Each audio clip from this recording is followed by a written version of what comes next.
কাজে যাবেন, তারপরে আপনি রোজগার করবেন, তারপরে আপনি এইসব সবজি শাক কিনবেন, তারপরে আপনি খেতে পাবেন।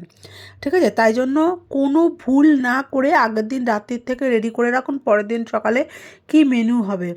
ঠিক দেখুন যেমন আমি এভাবে করছি।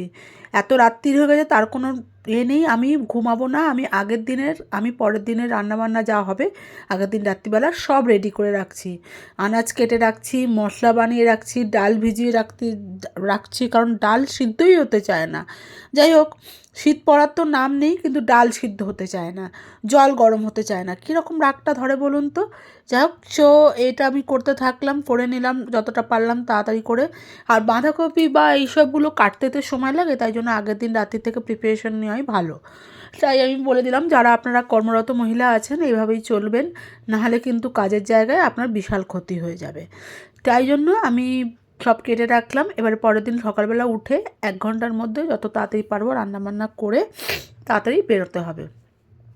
ডাল আমি ভিজিয়ে রাখলাম, ডাল ভিজিয়ে রেখেছি, মশলাটাও আমি করে রাখলাম তাড়াতাড়ি করে।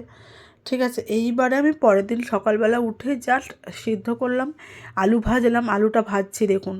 আলু ভেজে এবারে যেহেতু মশলাও আমি করে রেখেছি, সাদা জিরে ফোড়ন দিয়েছি এর মধ্যে আমি, আর শুকনো লঙ্কা ফোড়ন দিয়েছি। দিয়ে এবারে এই আলুগুলো ভাজছি, আলুগুলো মোটামুটি গোল্ডেন ব্রাউন হয়ে গেছে। আর ওই যে মশলাটা দেখলেন তার মধ্যে আমি টমেটোও দিয়ে দিয়েছি, টমেটো, কাঁচা লঙ্কা, আদা সব দিয়ে দিয়েছি। দিয়ে একটা বানিয়ে রেখে দিয়েছি পেস্ট, যেটা মোটামুটি সব রান্নাতেই যাবে। এই যে দেখতে পাচ্ছেন আপনারা, ঘি দিয়েছি, কেননা যেহেতু এটা নিরামিষ রান্না ওই জন্য একটুখানি রসিয়ে কষিয়ে করা হচ্ছে।